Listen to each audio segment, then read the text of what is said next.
Hello everyone, I'm Francisco Requena and I'm a PhD student in the Clinical Bioinformatics Lab in this Imaging Institute, and I'm going to talk about CNVxplorer. CNVxplorer is a web tool to assist clinical interpretation of copy number variants in rare disease patients.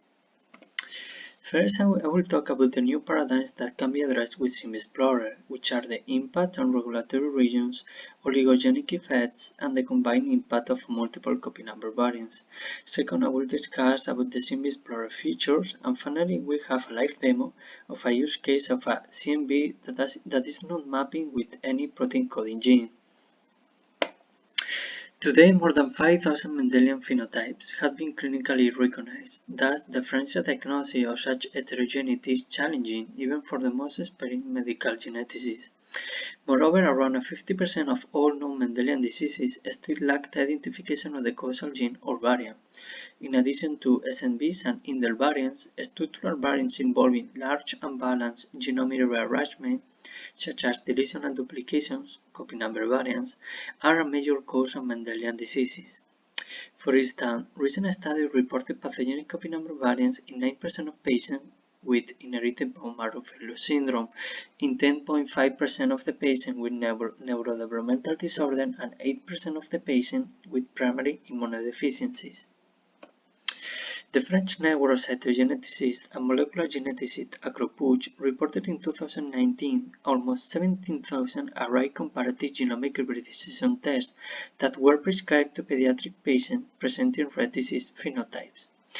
Geneticists classify 11.8% as bearing pathogenic or likely pathogenic CNVs. However, a significant fraction of patients, 8.2%, presented CNVs labeled as variant but not significant, indicating limitation of the clinical interpretation of copy number variants, especially in those CNVs that are not mapping disease-associated genes or previously reported pathogenic CNVs.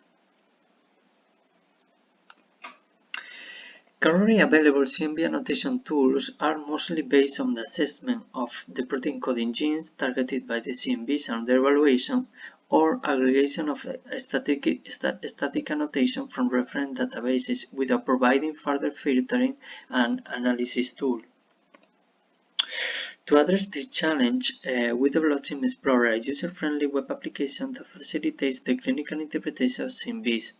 We have addressed three major paradigms. The first one is the consideration of the effect on regulatory elements, including 3D chromosome organization and their associated genes, which may eventually map distal region outside of the CNV boundaries.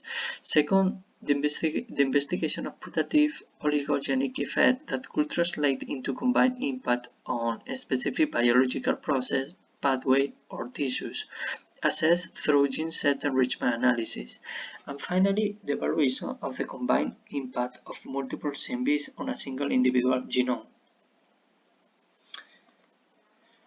Now I will give you an overview about what you can do with CNVxplorer. After the DNA assay, CNV calling, and bioinformatics CNV filtering, the user can enter the query as a single or multiple copy number variants. First, the app will display clinical genetics evidence such as whether the CNV is mapping pathogenic CNVs or disease-associated genes.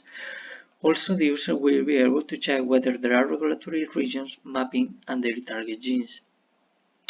Also, the user can enter the patient phenotype and find how similar are the genes and CNVs mapping the query with the patient phenotype.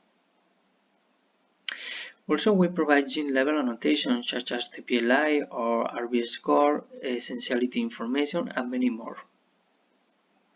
You can analyze, as we said earlier, the set of genes as a whole and check, for instance, the KO mouse phenotypes, the protein interaction between different proteins that are mapping with the query, gene and protein expression patterns, and finally, you can analyze the set of genes using functional and package enrichment analysis. Finally, the user can find relevant biomedical literature related to the regions affected, and the user can access the tool via online or deploy it as a Docker image.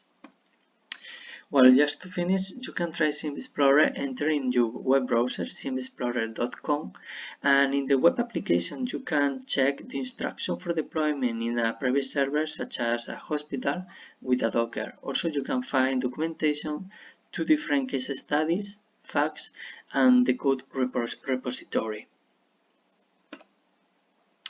And right now we will have a live demo.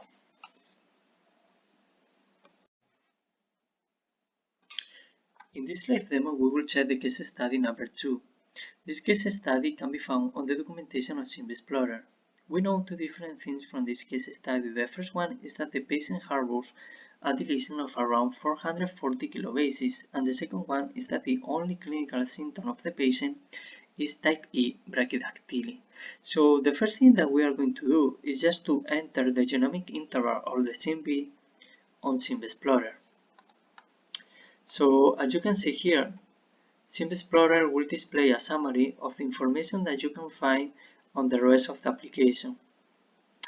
So let's click first on clinical genetics evidence, and as you can see here, there is no CNVs syndromes mapping our query, but there are 20 pathogenic and lightly pathogenic CNVs that are mapping our query, but the maximum overlap that we find is around 11.5%. And in the case of non-pathogenic CNVs, the maximum overlap that we find is around 3.6 in the case of deletions. So this CNV is quite interesting because, as you can see here on the top of the application, there is no protein coding genes mapping our query. So an alternative approach is to check whether there are regulatory elements that are being disrupted by the copy number variant. So we just need to click here on regulatory regions, and we will find that there are 2 different enhancers that are regulating 2 different target genes. And it's quite interesting because these 2 enhancers are highly conserved, as you can see here. The conservation can be a proxy for the biological relevance of these 2 elements.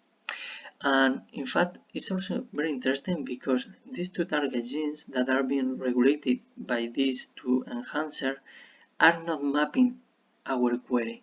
So we can just include it on the downstream analysis on CNVxplorer, clicking on Add Target Genes to Analysis. So we just click here on the bottom, and as you can see here, these 2 target genes have been included on the final analysis.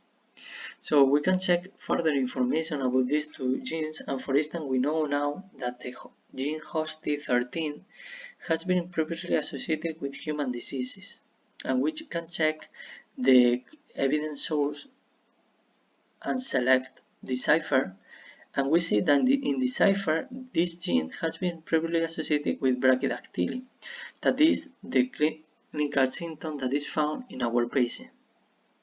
So HOST13 can be considered now as the causal gene of this patient, but an alternative approach will be to check the phenotypic analysis tab. On this tab, what we can do is just to click here and enter the phenotypic information that we have from the patient. What CNVxplorer will do is just to check what is the phenotypic similarity between the information that you provide from the patient and all the phenotypic information that has been associated with genes, CNVs, and diseases. And in this case, you can find that the maximum significance that we get in terms of similarity is the gene HOST13 with brachydactyly type E. So this is a different way to check that the gene HOST13 can be considered as the causal gene on this patient.